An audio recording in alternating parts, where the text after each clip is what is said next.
Now, why would you spend $609 on this sander when you can buy this sander for $279? In this video, I'm going to be talking about the differences between the ETS EC line of sanders versus the ETS 125.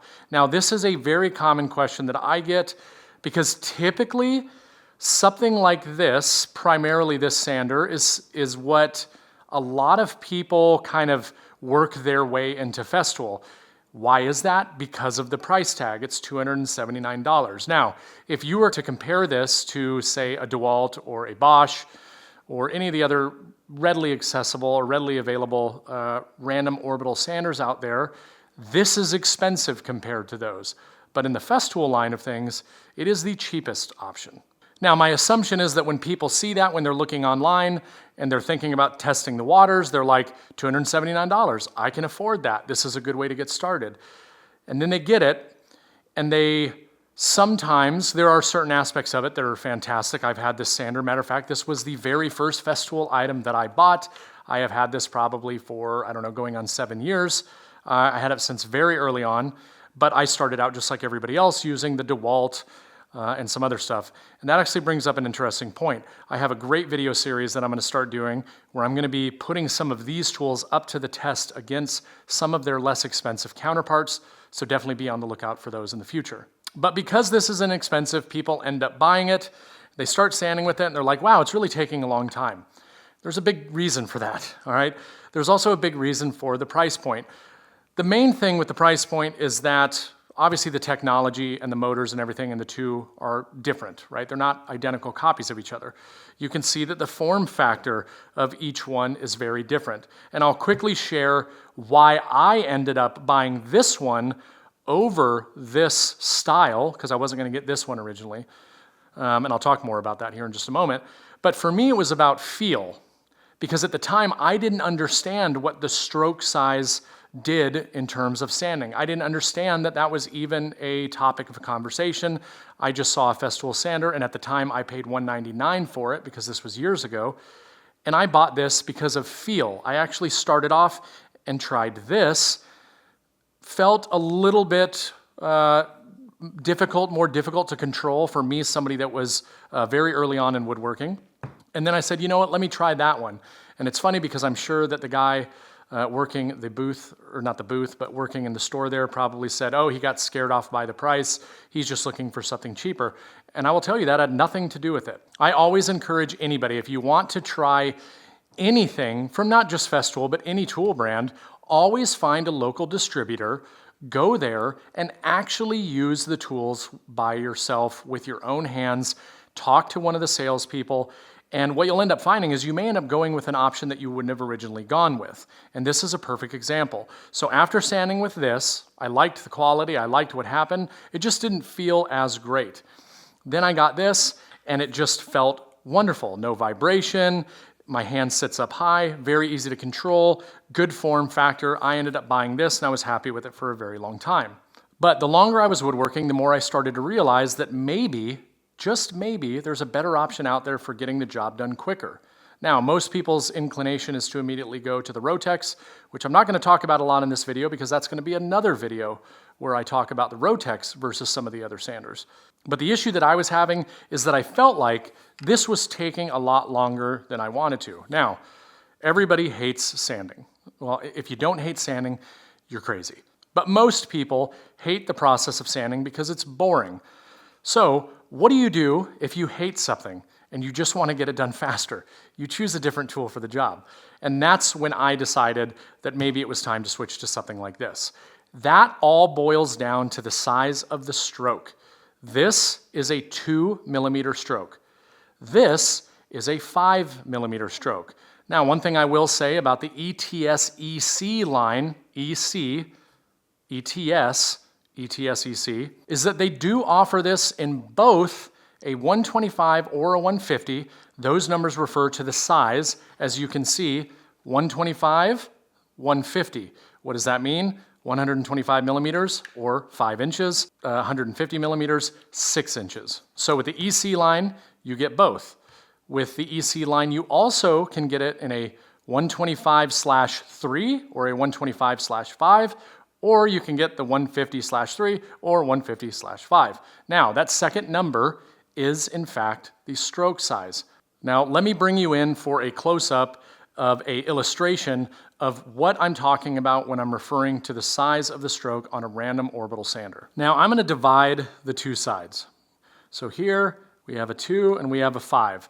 Now, a random orbital sander not only spins in a circle like this, but it also pulsates like this. Now, what does that mean? As your sander is going around, each one of the pieces of that sandpaper is cutting, and it's presenting this pattern, right? So a dual circular pattern, right? Now, if you look at these little circles that I'm drawing, you'll notice that they're very small. And I'm not really good at art, so don't judge me for this. So you're going to get a much tighter, smaller pattern with that 2mm stroke as you will with a 5mm stroke. And this is probably a very exaggerated version, but I think it's an easy way to understand.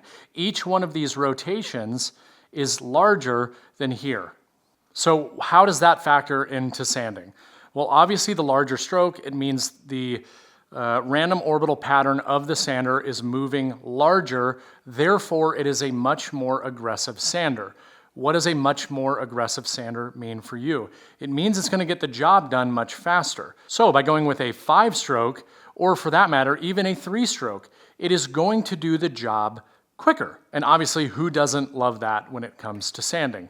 So now let's talk about what the ETS 125 is good for versus the ETS EC line of sanders, and kind of talk about some of the strengths and weaknesses. So the very first strength that I want to highlight is actually that you have the ability to get this. And this is an attachment that will allow you to sand at a right angle, including angles up to 45 degrees and everything in between.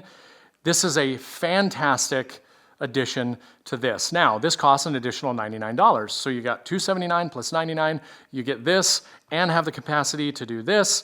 It's really great when you're sanding like edge grain on a table or a cutting board, or you want to get a nice finish on an edge after you run it through the table saw and remove the saw marks. Really good option, can be very, very accurate, and it really just gives this a whole other purpose. The next strength is obviously dust collection. Like everything that Festool makes, their dust collection is fantastic because every one of the tools that they make all starts with how it's going to maximize dust collection. A lot of people don't know that. Everything revolves around dust extraction. Now, the strength is also, I'm going to classify it as a weakness, right? Because if you look at the two pads here, this is the ETS 125, this is the ETS EC 155. It's a very different pad, right? This is, I believe it's called like their Airstream technology. This just has the ability to capture a lot more dust. The funny thing is, I say that it has the ability to capture a lot more dust. I haven't noticed really a main difference between the two in terms of effectiveness of dust collection. Another strength, which you'll see this on the other one, is that this is variable speed. So you're able to either turn this all the way down or you're able to turn it up. So we've got the optional accessory, which is only compatible with this particular sander. It is not compatible with one of the ETS EC models.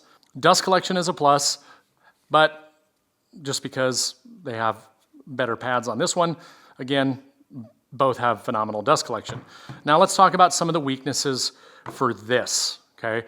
So the main weakness that I will cover is it's 5 inches, okay, 125 millimeters. I say that's a weakness. It's not any fault of the sander, but if you're somebody who thinks that 6 inches can't make that big of a difference than 5, I assure you it does. It will make a massive difference, especially when you are sanding large flat surfaces. I have transitioned all of my sanders that I can to a 6-inch. This is not offered in a 6-inch model, simply for that reason. The only reason I keep this is, one, I have a lot of 5-inch sandpaper, but more importantly, it is 100% because of this attachment. 99% of the time, this always just stays on this sander. There are times where I do pull it off because I would like to get that nice finished sand, and I have to be a little bit delicate, or I'm sanding back a finish, so I'll take it off. It's very easy to take off, and I will use this, right? Because I know that this can handle that very well. Now, the next weakness is the size of the stroke, right? It is a 2 mm stroke. How does that apply to you in your decision-making process? 2 mm stroke, it is going to take you longer to sand because of it. However, where it can be really beneficial is in the times where you're sanding, let's say, plywood. Now, the example that I'm going to show you today, this is 18 mm Baltic birch. The reason why I love Baltic birch so much is not just its stability, but the fact that its veneer is significantly thicker than most other plywood that you can buy in most box stores. Going even further on that, most plywood that you buy in box stores or less expensive plywood options have an incredibly thin veneer. So this would come in really handy for that. Now I'm going to come back to that very specific topic on how the smaller stroke size affects individual users at the end. So now let's talk about some strengths of the ETS EC. Now the first strength of the ETS EC line is that it is a line of 4 sanders. Okay, so you have the ETS EC 125/3 and the 125/5. Okay, so you have 2 models in the 5-inch, one with a 3-stroke and one with a 5-stroke. Then you get up into the 150/3, 150/5. So there are 4 options to choose from. Again, I chose 150 and I'm going to cover that here at the end of the video. Now, some of the strengths of this sander, obviously dust collection, again, it's a Festool product. The dust extraction is great. You do have the ability to get different density pads, which that is not limited to this. You can also do it on the ETS and the entire line of sanders, but excellent dust extraction. The next thing with that pads is very, very easy to change out. Just requires, 1 screw coming out, you change it out. It's really, really fast. It's great. Ergonomics are fantastic on this. Before in the video I had mentioned this one just felt a little bit uncomfortable to me. So if you're looking at these two side by side, you have this much more smaller compact sander as opposed to this kind of sticks out a little bit, and then I have my port for the dust collection. And so early on when I was trying to use this, and the reason why I voted against it early on was because I didn't understand how to go about holding the hose to maximize the use of the tool. So I felt like it was always trying to tip back. Well, since then, obviously, I've learned how to support the hose in a way that that doesn't happen, along with all of the different tools that I use, and that made a significant difference, and that's why I decided to make the change. And in terms of the weaknesses, so I'm going to speak specifically to the 5-stroke because that's what I have, but it doesn't have any included accessories, right? So I have to give it some sort of weakness when this one does have an accessory that does give you the ability to do this. I'm sure that if you look online, somebody out there, once they saw this, thought it was a great idea. We live in a 3D print world.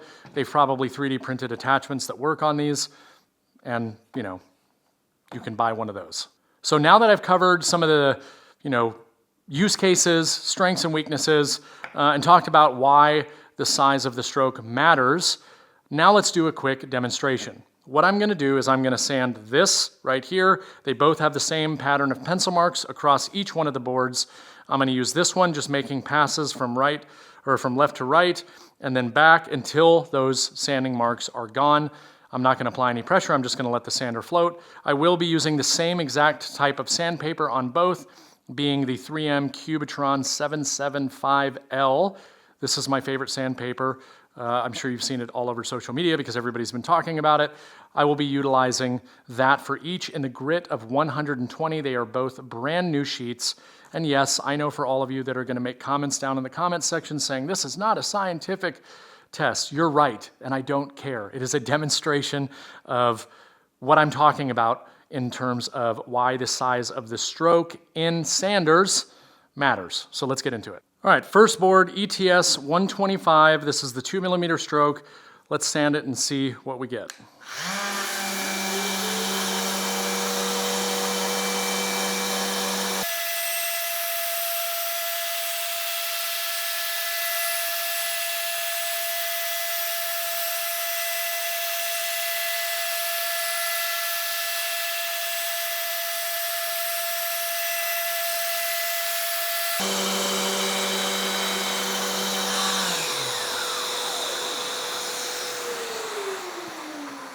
All right, I don't know how long that was because, I'm not timing it during the video, but we have a nice smooth surface. All the pencil marks are gone.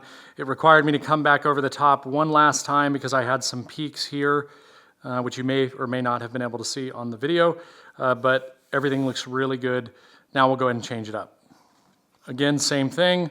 I'm using 120 grit 3M Cubitron 775L sandpaper, brand new sheet. Let's get hooked up.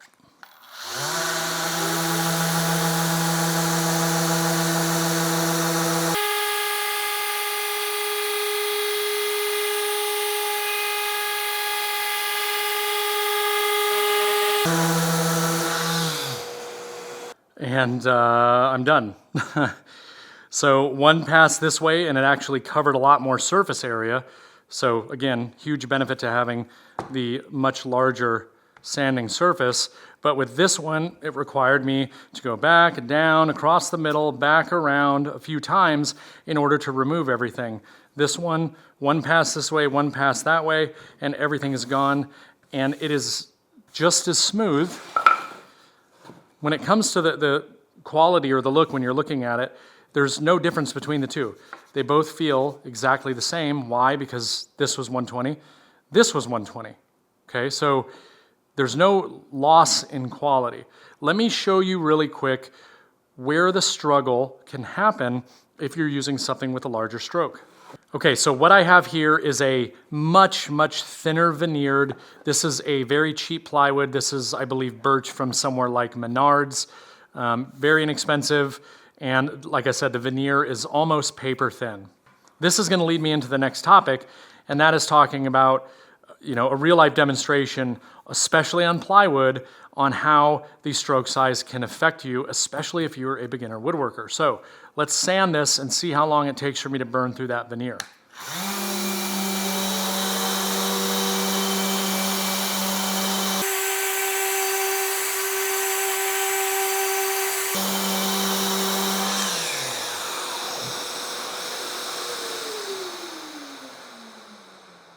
So I'm just now starting to get some out here on the edges, which is, to be expected. If you have any tipping one way or the other, it's going to focus on that. And in reality, those edges are probably the high spots in this plywood. So let's keep going, and I'm going to try to burn a spot right through here.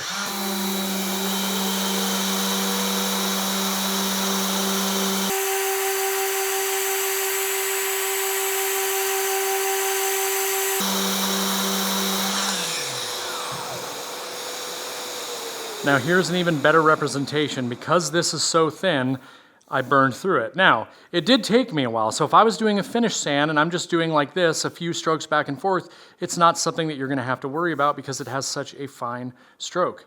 Let's flip this over and do it with the other sander. All right, we've got the ETS EC 150/5, much more aggressive sander. Watch how quickly this will burn through.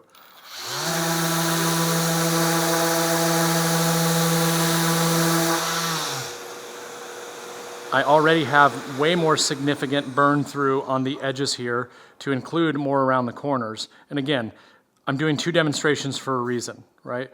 The edges of your material are always going to be more susceptible to what I just did.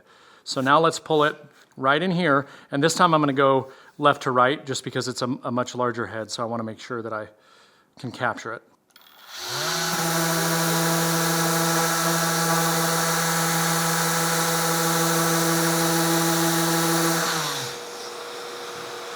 So that was a significantly shorter time, and I'm already burning through this. So that's where you have to be a lot more cognizant of a sander like this, a more aggressive sander, because it's going to burn through this material so much faster like you just saw. Now here's one other thing that I'm going to do, which you never want to do. You tip it up on one end, watch how quickly it'll dig in.